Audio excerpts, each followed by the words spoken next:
Interview, Grosse Radio. Hey, this is Al Barr from Dropkick Murphys, and you're watching La Grosse Tele. Keep watching. Oi.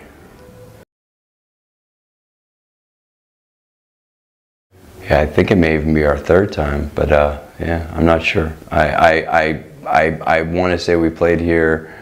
Yeah, but it all runs together, so you may be right. I don't know. We've been to Paris many times, so. Yeah, so. Paris loves you. Yeah, well, not always. Not always. They've grown to love us. There was a time where we were coming over here and opening for, big, New York hardcore bands, and people were not interested in the Irish punk rock, but no, that's gratefully that's changed. Some people seem to like it now.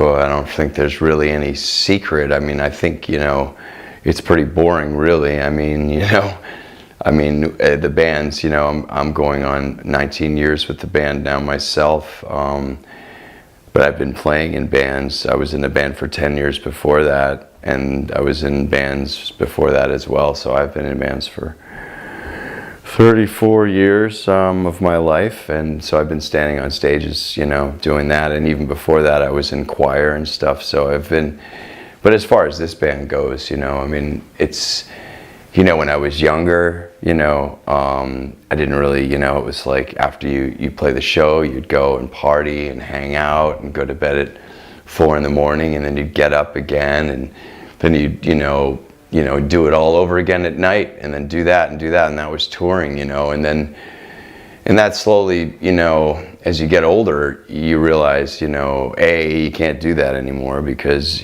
first of all, you're starting to wreck your own life, and B, you're kind of cheating the people that are coming to see you out of a great show because you selfishly decided that you're gonna turn your tour into some kind of private party vacation, and it's like, that's not what touring is. You have the luxury of being a part of something that attracts people to come and see you, and they're paying their hard-earned money to come and see you, and so you owe them the best 100% of you that you can give.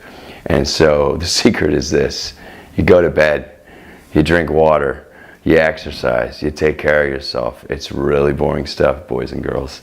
The sex, drugs, and rock and roll, that's all out there for some people, and God bless you if that's what you're into, but that's not what it's about for me, and it's not what it's about for the Dropkick Murphys. We've just, we want to give 110% on that stage. We feel like the crowd give it all to us, and we want to give it all back to them, and we owe them that. At least. There's the whole record, 11 short stories of pain and glory, is actually laced with, no pun intended, with a kind of a backstory of the opioid epidemic that's going on in New England and in America right now. It's the numbers are staggering. How many kids and young adults and even older people are dying of drug overdoses right now. Last year in America, in 2016, 53,000 people died from overdoses. 53,000 people died from overdoses. Now think about that for a minute. Now that's not on the news. That's not being talked about wasn't talked about by Obama, and if it was, it certainly didn't get talked about enough that anybody took any notice. Certainly not being talked about by this new administration, and it probably won't be, because the pharmaceutical companies are making their money and they're paying off the people they need to pay off. The lobbyists are doing their work diligently, and they're stepping over the bodies of our children to cash their checks. When you've got these incredibly strong painkillers that doctors are prescribing to children for, maybe a sports injury or something, there's an addiction that takes place. It only takes a matter of weeks, And when you've got a month-long supply of some kind of a drug like an Oxycontin or an oxycodone, and you don't know really anything about this, but your doctor, who you trust, says this is going to help your pain, But then on the other side doesn't say, well, this is something you're going to get addicted to. And after your prescription, as you get close to the end of it, you probably want to wane off it, meaning you want to slowly taper down your doses so that when you come to the end of your prescription, it isn't such a, but they don't do that. Instead, they wait to see what happens, you know what I mean? Because, they're making money on it, And unfortunately, the other side of it is the kid that's hurt himself is now addicted to an opioid, and there's this thing called heroin everywhere in America. And it's been there always, but it's back with a bang right now. And they're cutting it with fentanyl. It's very cheap, $20. Fentanyl is a pharmaceutical drug they use in hospitals when they put you under during an operation. And it's 1,000 times stronger than heroin. And so just literally, for example, in the news, they showed, a little baggie, and this was a lethal dose of heroin, and then the same baggie with you could barely see what was in there, and that was a lethal dose of fentanyl, just to show you how, just a little bit of that, and they're cutting it with that. So kids are dying left and right. And so, 11 Short Stories of Pain and Glory is definitely, speaking to a lot of that right now, because it's going on and we just can't ignore it. We've been to too many funerals. I've lost friends and family members. Many of us have in the band, and we just, it's a crisis, and we need to do something about it. Yeah, we're the band's based out of Boston, so yeah, we've the hockey heads in the band support the hockey, and the baseball fans in the band support the baseball, and I'm a New Englander, so I support the New England teams by default, but I didn't grow up in the sports culture, so sports really isn't my thing. But it's been an incredible opportunity to be able to, to be part of, the Red Sox and the Bruins, and, to be able to do, to play on the World Series, to be on the World Series parade, to play on the float, to do all the things that all the opportunities that have been afforded to this band have been incredible. But I think now that we've come to a place where people notice us, instead of just standing on that platform or that pedestal, if you will, and going, look at me, now it's more important than ever to see what you can do to try to help something, to try to really implement some change by, you have all this attention on you as a band, and all these people are listening. So if all these people are listening, we have their ears so that we can say, hey, this is going on. And who do you know that's died from a drug overdose?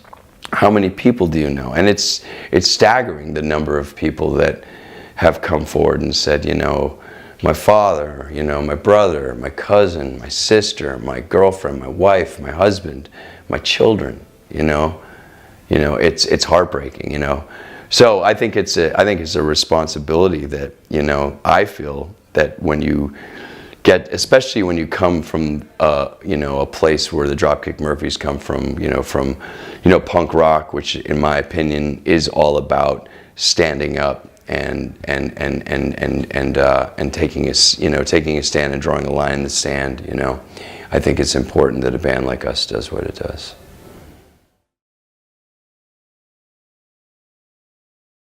Rodgers and Hammerstein's version of You Never Walk Alone, we decided to cover on this record, not because we're European football fans, but because Kenny was coming out of another funeral that he had been to for another friend who had passed away from a drug overdose. He got in his car and turned on the radio, and the Jerry and the Pacemakers version of You'll Never Walk Alone came on. And of course, we all know that song.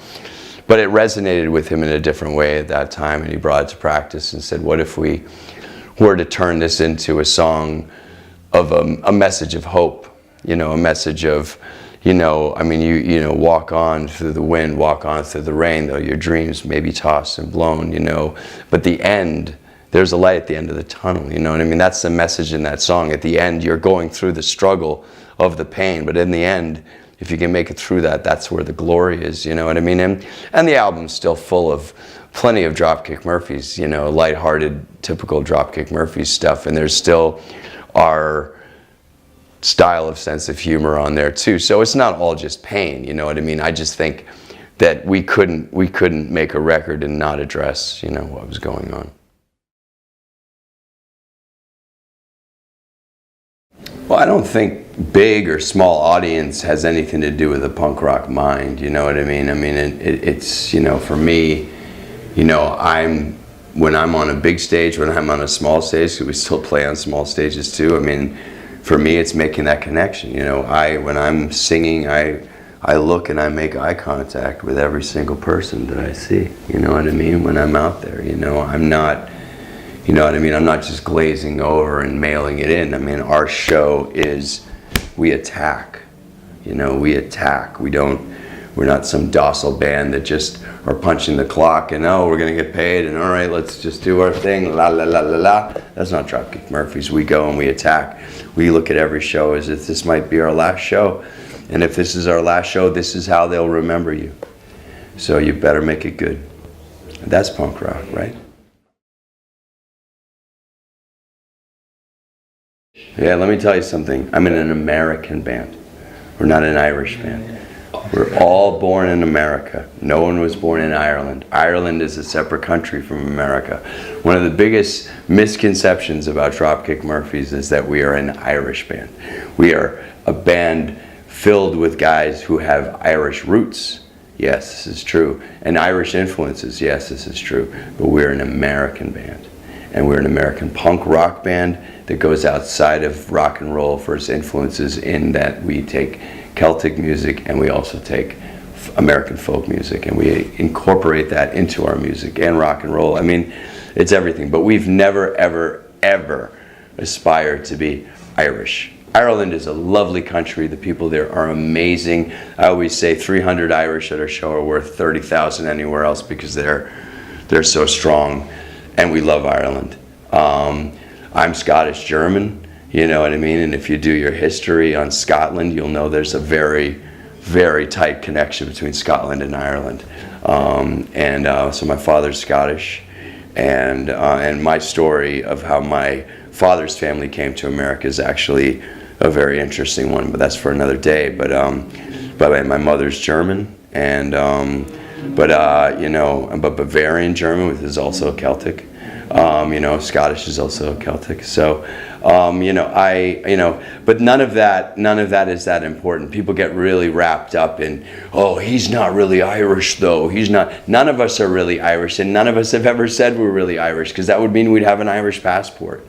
You know what I mean? We all have American passports. We're all born in America. You know what I mean? We've never, ever said we are definitely influenced by Irish music. Of course we are. Guilty.